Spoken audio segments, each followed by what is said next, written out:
Eu quero agradecer em primeiro lugar o convite, porque dá a oportunidade de transmitir algumas coisas, mas sobretudo ouvir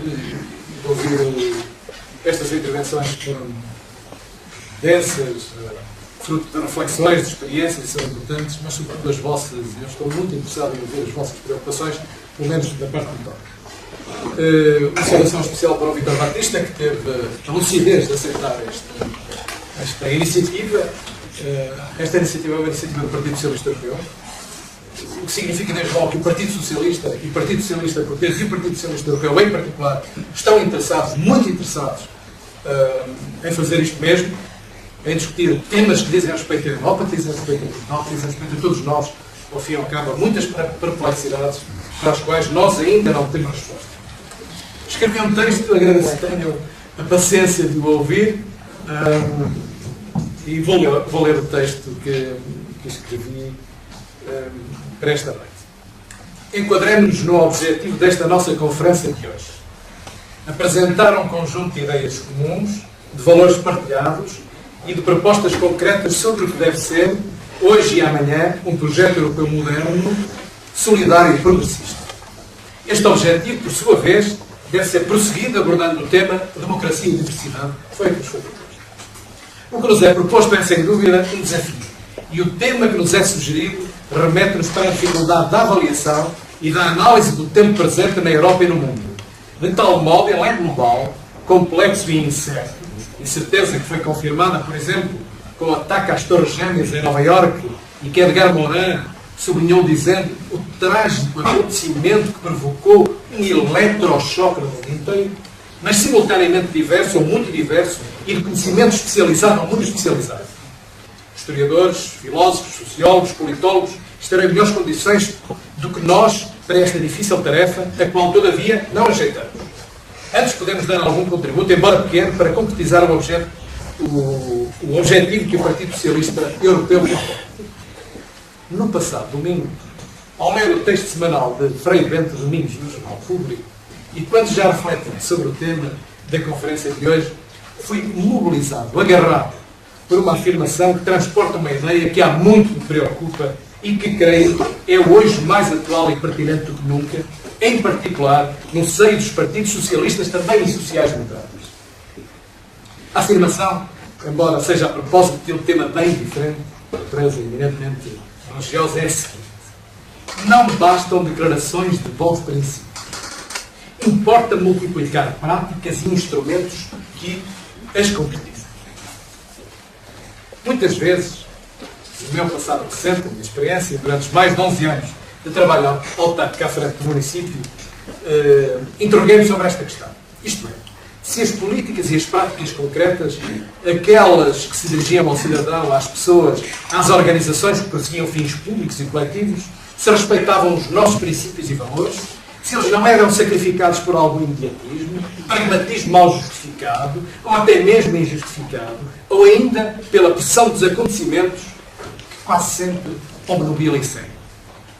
E as questões que muitas vezes se me colocavam eram estas: como é que deverei atuar de modo a diminuir ou eliminar os desvios e a perseguir firmemente a tradição humanista, de igualdade, de liberdade, de fraternidade, de solidariedade, de justiça, de respeito pelos direitos do homem, de defesa, de desejo de reforma, de centralização e progresso, tudo numa lógica de combate às assimetrias, à pobreza, à agricultura, ao analfabetismo ainda existente à época. Como é que poderei, em cada dia, sublimar e concretizar, reforçando os valores e os princípios da esquerda do socialismo democrático? Como? Bem, esforcei-me, estou certo, mas não sei se consegui. E também não são os votos e os resultados eleitorais que asseguram esse juízo. Asseguram outra coisa que não é esse. Isso agora também não vem. O que é necessário aqui e agora é sublinhar a ideia de que importa multiplicar práticas e instrumentos que concretizem os valores e princípios de esquerda e os valores do socialismo democrático. Práticas e instrumentos que, todavia, têm de ser atualizados e adaptados às novas exigências e realidades. Vejamos, muita coisa já foi feita. Vivemos num período de grandes transformações e de constantes alterações dos arquétipos sociológicos e económicos. A tradicional e imutável sociedade rural desaparece a pouco e pouco. O urbanismo alastrou por todo o lado.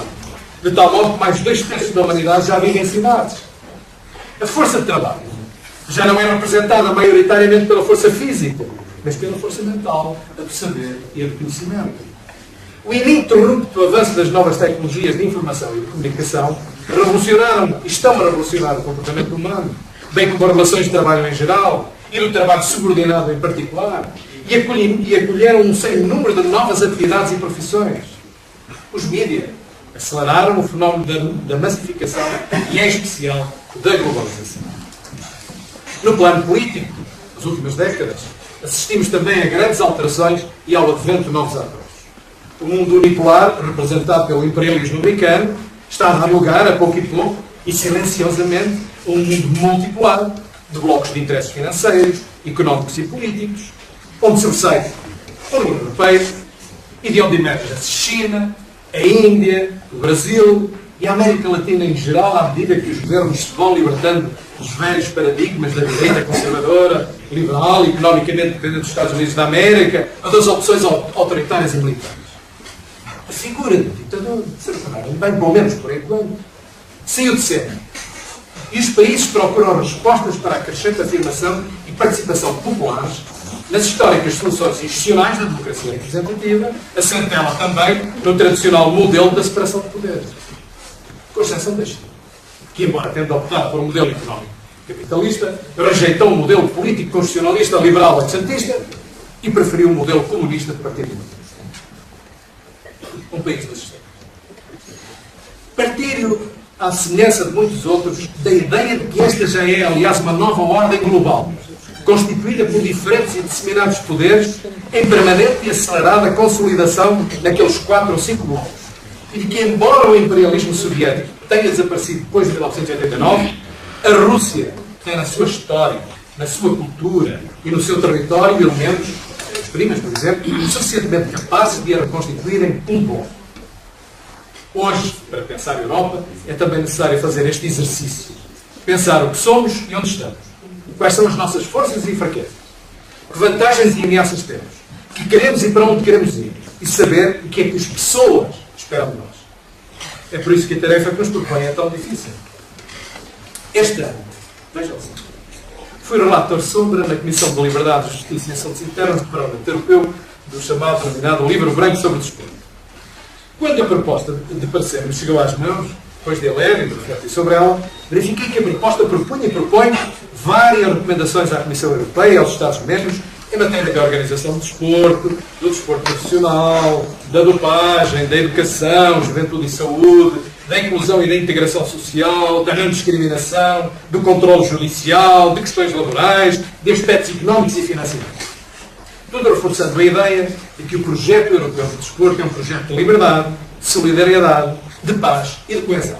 Todavia, e lendo mais atentamente, dei-me conta que a proposta, tendo embora sublinhados valores e princípios caros ao projeto europeu e aos socialistas, se mostrava desatualizada, na minha perspectiva, evidentemente, e desconforme à realidade, nomeadamente no que toca à questão da globalização e aos seus efeitos atuais e reais sobre esta importante área da vida que hoje a todos nos toca. Todos. O desporto atravessa todos, desde as crianças até aos mais adultos, não é?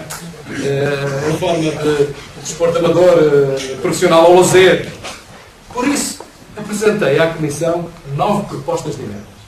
Foram todas aprovadas por uma larga maioria, com os votos dos socialistas e com votos de todas as outras forças partidárias. As 9 propostas tinham um fio condutor e arrancavam daquela que, aliás, foi a primeira a ser aprovada. Eu vou-vos dizer qual foi. Tinha o seguinte conteúdo. Sublinha que o desporto, e em especial algumas modalidades desportivas já profissionalizadas, se transformou ou está a ser transformado num negócio global, inserido no mercado global e no processo de globalização. Esta era a proposta inicial e depois vieram outras que faziam a abordagem das consequências deste negócio global, deste mercado global e deste processo de globalização.